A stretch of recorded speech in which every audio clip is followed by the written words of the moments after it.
इन उरीदु इल्लल इस्लाह मस्ततअतु वमा तौफीक़ी इल्ला बिल्लाह।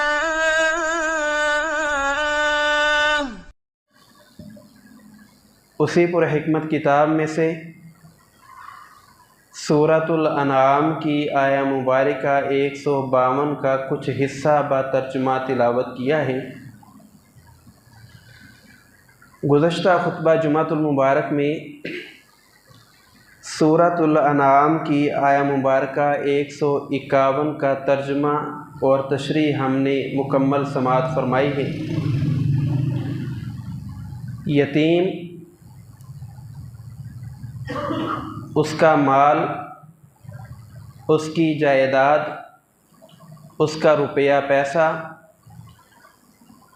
जो यतीम के कफ़ील हैं, यतीम के सरपरस्त हैं, उनकी ज़िम्मेदारी ये है कि वो उसकी हिफाजत करें और यतीम पर किसी सूरत भी जबर व ज़ुल्म, ज़्यादती मत करें।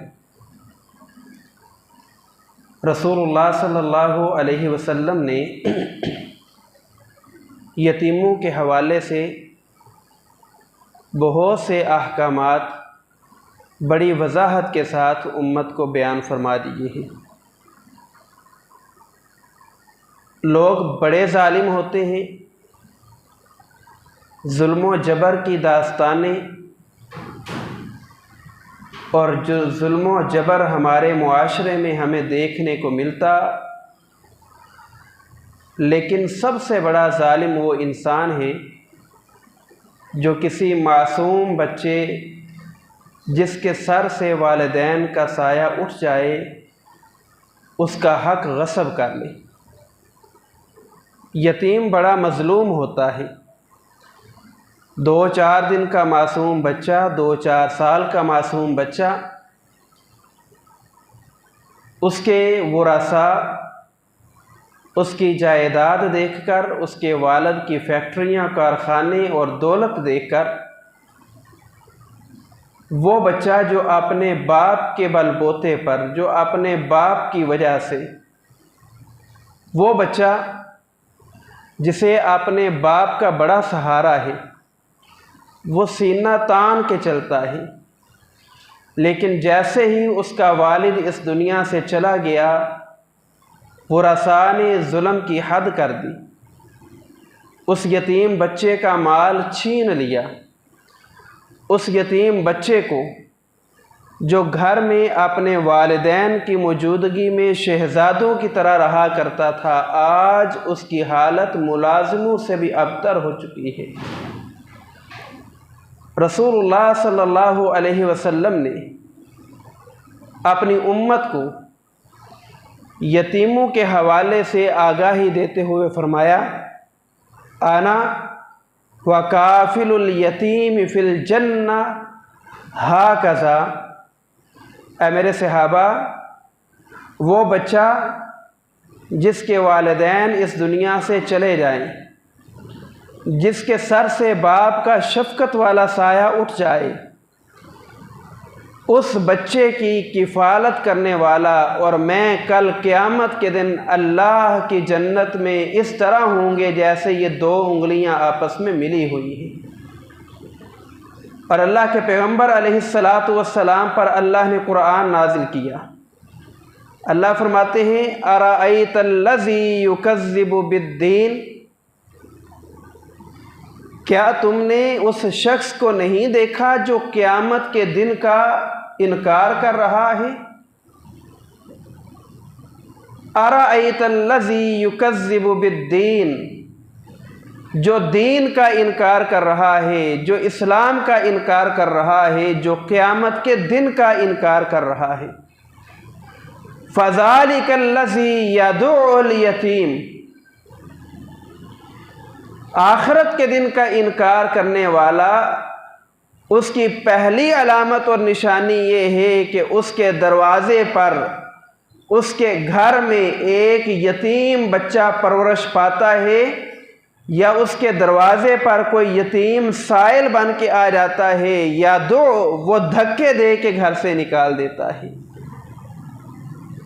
वो यतीम की किफ़ालत, यतीम की परवरिश और यतीम के सर पर दस्ते शफ़क़त नहीं रखता, बल्कि उसे धक्के दे के अपने घर से निकाल देता है।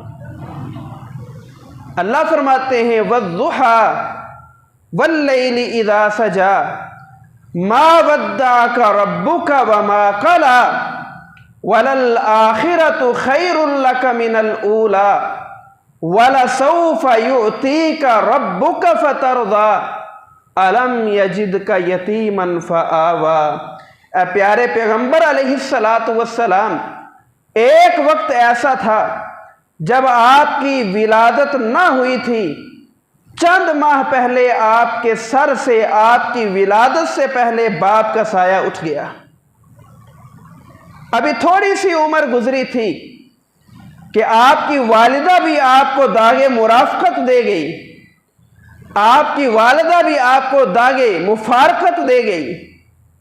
अभी थोड़ा अरसा गुजरा था कि आपका शफीक दादा अब्दुल मुत्तलब भी आपको छोड़ के खालिक के पास पहुंच गए।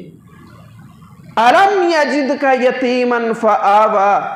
प्यारे पैगंबर अलैहिस्सलातु वस्सलाम, आपने तो यतीमी वाला ज़माना गुजारा है, आपको पता है कि यतीम किस कदर मुशक्क़त के साथ बचपना गुजारते हैं। फ़आवा, लेकिन तेरा रब तेरे ऊपर बड़ा मेहरबान है कि उसने तुझे नबुव्वत अता करके सारी दुनिया का इमाम बना के, ख़ातमुन नबिय्यीन बना के मबऊस कर दिया है। तो ये यतीमी, ये अल्लाह रब्बुल आलमीन की तरफ से एक आजमाइश भी है कि एक मासूम बच्चा बेचारा धक्के खा खा के पल पोस जाता है, बड़ा हो जाता है। अल्लाह के पैगंबर फरमाते हैं आना व काफिलुल यतीमी फिल जन्नति हाकज़ा। जिस तरह दो उंगलियां इकट्ठी हैं, मैं और यतीम की किफ़ालत करने वाला जन्नत में इकट्ठे होंगे। और कुरान मजीद का हम मुताला करें तो हमें खिज़र और मूसा अलैहिस्सलातु वस्सलाम का वाक़या सूरतुल कहफ़ में बड़ी तफसील से मिलता है कि मूसा अलैहिस्सलातु वस्सलाम की मुलाकात खिज़र अलैहिस्सलाम से हुई और सफ़र शुरू हो गया।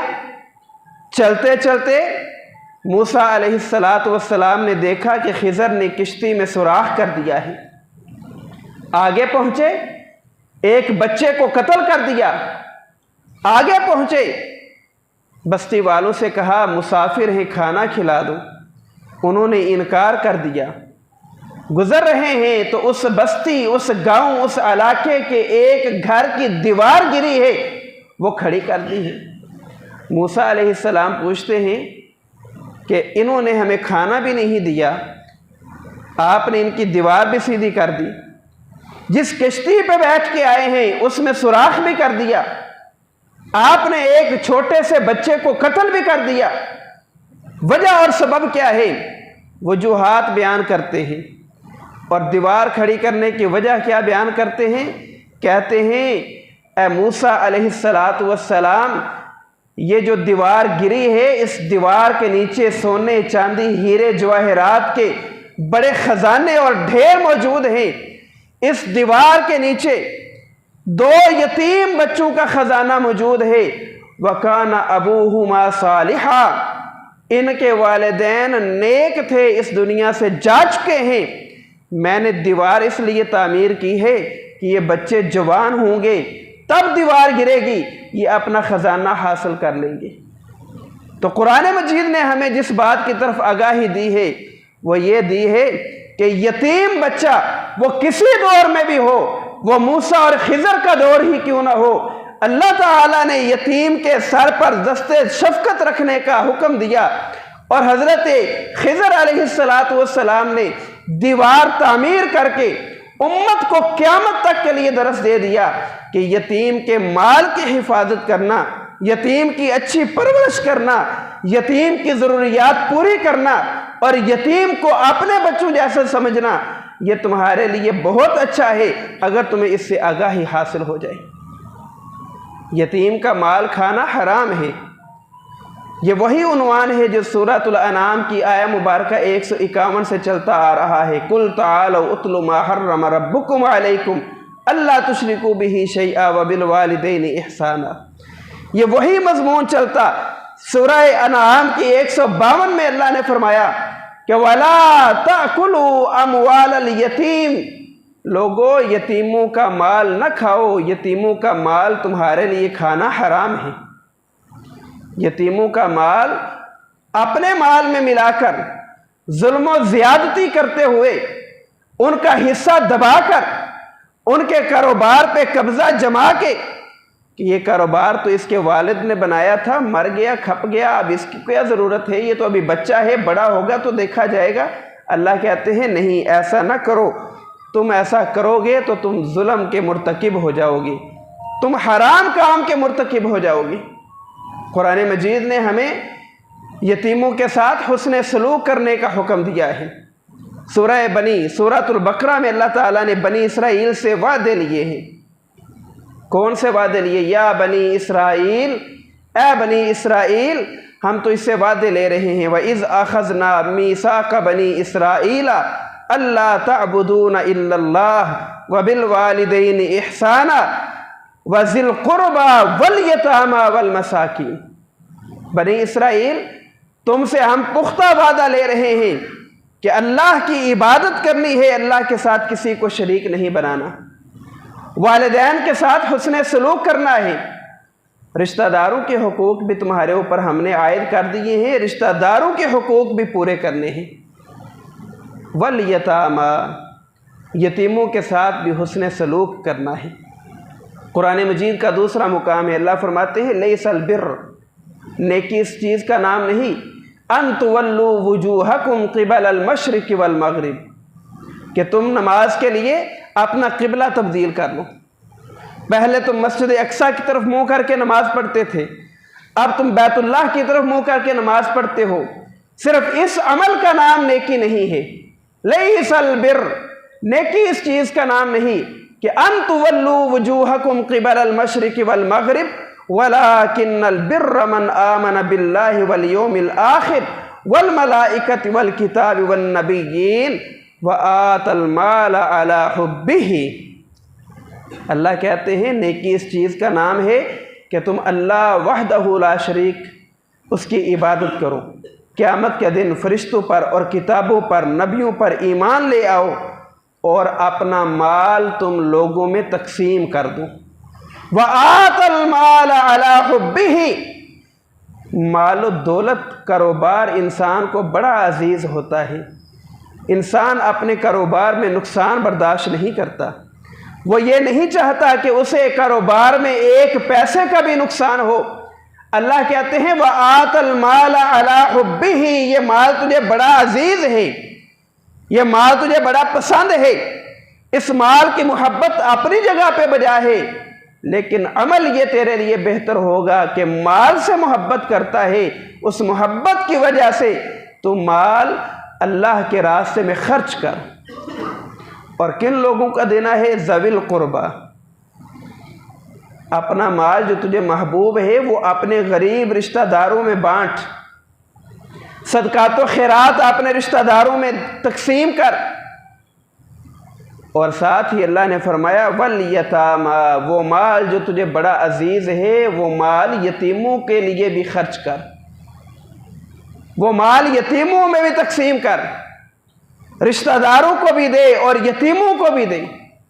और कुरान मजीद का एक और मुकाम है, अल्लाह ताला फरमाते हैं यसअलूनका माज़ा युनफ़िक़ून। प्यारे पैगम्बर सल्लल्लाहु अलैहि वसल्लम, लोग आपसे सवाल करते हैं माज़ा युनफ़िक़ून, हम अल्लाह के रास्ते में कौन सा माल खर्च करें, और वो जो माल खर्च करें वो हमारे लिए कितना बेहतर होगा।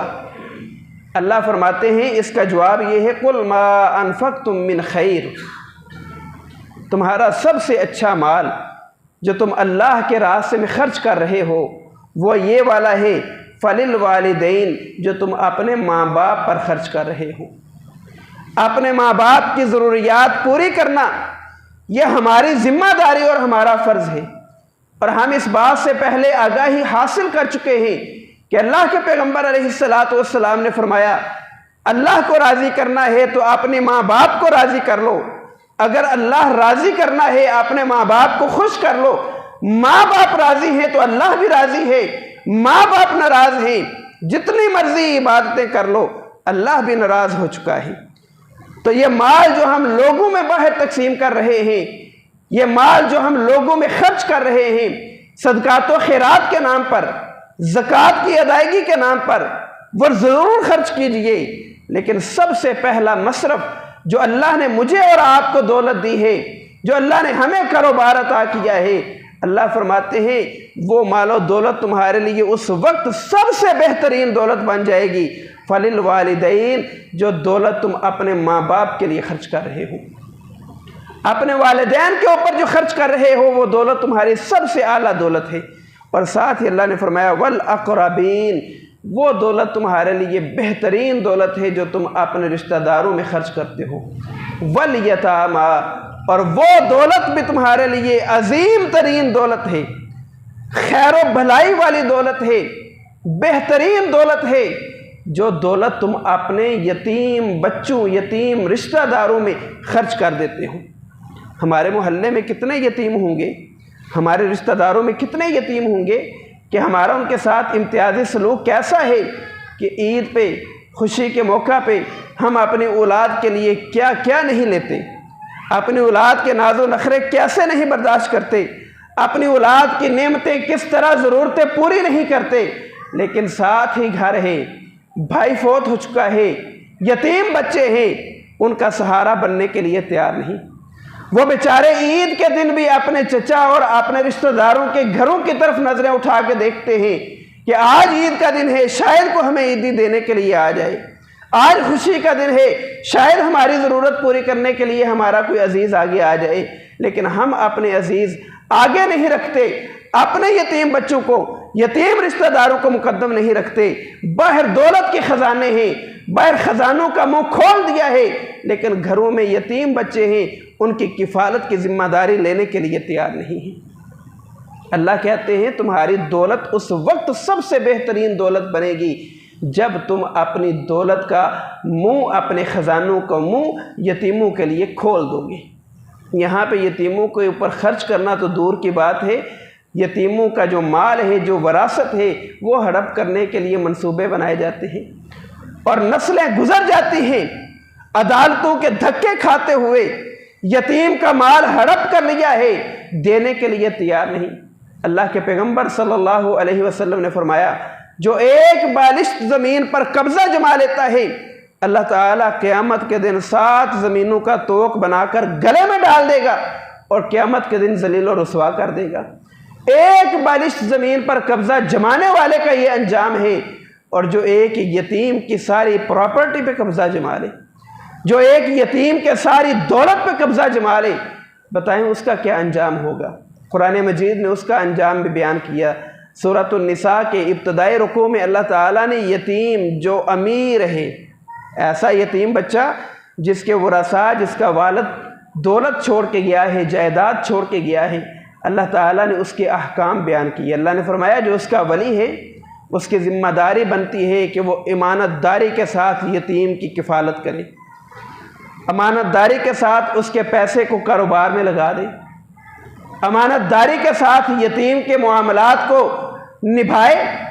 जब यतीम बच्चा निकाह की उम्र को पहुँच जाए, सूरतुल अनाम में हत्ता यबलुग अशुद्दा, जब वो बलूगत की उम्र को पहुँच जाए, और सूरतुन निसा के इब्तदाई रुकू में जो अल्लाह ताला ने आया नंबर 1 से लेके तकरीबन आया मुबारक 10 तक अहकाम बयान किए, उनमें बलूगत की उम्र का जो चीज़ मुतय्यन की गई है वो ये है कि यहाँ तक कि उनका निकाह हो जाए, निकाह हो जाए। बच्चा तो छोटी उम्र में बलूगत की उम्र को पहुँच जाता है, लेकिन यहाँ बलूगत की उम्र की वजाहत कर दी गई कि बलूगत की उम्र की वजाहत ये है कि यतीम बच्चे का जब निकाह हो जाए, जब शादी हो जाए, जो माल दौलत आपके पास मौजूद है, गवाहों की मौजूदगी में यतीम को उसका माल वापस लौटा दिया जाए, यतीम की अमानत उसे वापस पहुंचा दी जाए और अगर वो बलूगत की उम्र को पहुँच गया है लेकिन अक्ल दनाई के एतबार से अभी वो छोटा है, फ़हम व फरासत उसकी महदूद है, अल्लाह ताला फरमाते हैं तब भी उसका माल उसके पास वापस ना लुटाओ। ये अहकाम अल्लाह ने यतीमों के हवाले से बयान किए। और सूरह निसा की आया मुबारका 10 में अल्लाह ताला फरमाते हैं या अय्युहल्लज़ीना आमनू, सूरह निसा की 10 नंबर आया में फरमाते हैं इन्नल्लज़ीना याकुलूना अमवालल यतामा, वो लोग जो यतीमों का माल खाते हैं, जिनकी ज़िम्मेदारी थी कि वो यतीमों की कफ़ालत करें, लेकिन उन्होंने यतीमों की कफ़ालत ना की बल्कि यतीमों का माल हड़प कर लिया। अल्लाह कहते हैं इन्नल्लज़ीना याकुलूना अमवालल यतामा ज़ुल्मा, वो जुल्म कर रहे हैं, वो जुल्म कर रहे हैं। अल्लाह कहते हैं इन्नमा याकुलूना फ़ी बुतूनिहिम इल्लन नार, वो ये दुनिया का माल नहीं खा रहे, वो दुनिया की नेमतें इस्तेमाल नहीं कर रहे। अगर यतीम के पैसों से उसने बहुत बड़ी कोठी बना ली है, बहुत बड़ा कारखाना बना लिया है, उसने अपनी जायदाद, अपनी प्रॉपर्टी और अपना कारोबार बड़ा वसी कर लिया है, अल्लाह कहते हैं ये उसका कारोबार नहीं है, ये उसकी प्रॉपर्टी नहीं है। मा याकुलूना इल्ला फी बुतूनिहिम नार, वो आग अपने पेटों में भर रहे हैं, वो अपने लिए जहन्नम की आग का इंतज़ाम कर रहे हैं। वह दुनिया की नेमतें नहीं खा रहे बल्कि वो अपने पेट में जहन्नम की आग भर रहे हैं। वसयस्लौन सईरा, एक वक्त आएगा ये दुनिया छोड़ के चला जाएगा, मर जाएगा। वसयस्लौन सईरा, हम बहुत जल्द इस बंदे को अपनी जहन्नुम में दाखिल कर देंगे। तो ये चंद एक बातें हैं जो अल्लाह ताला ने इस आया मुबारका में यतीम के हवाले से ज़िक्र की हैं। यतीम इस मुआशरे का आज मज़लूम तरीन फ़र्द बन चुका है। एक वो बचपन की वजह से परेशान, दूसरा वालिदैन नहीं है वो परेशानी, और तीसरा जुल्म और ज़्यादती की चक्की में पिस रहा है। हर तरफ से जुल्म और ज़्यादती हो रही है। अल्लाह इसलिए कह रहे हैं कि ए अहले ईमान, यतीम का माल खाना तुम्हारे लिए हराम है, और जो कोई तुम में से यतीम का माल खाएगा वो यतीम का माल नहीं खा रहा बल्कि अपने पेट में जहन्नुम की आग भर रहा है। दुनिया में वो अपनी ज़िंदगी गुजार के मर जाएगा। वसयस्लौन सईरा, मरने के बाद हम उसे जहन्नुम का ईंधन बना देंगे। अल्लाह से दुआ है अल्लाह हमें अमल की तौफीक अता फरमाए। व आखिर दावाना अनिल हम्दुलिल्लाहि रब्बिल आलमीन।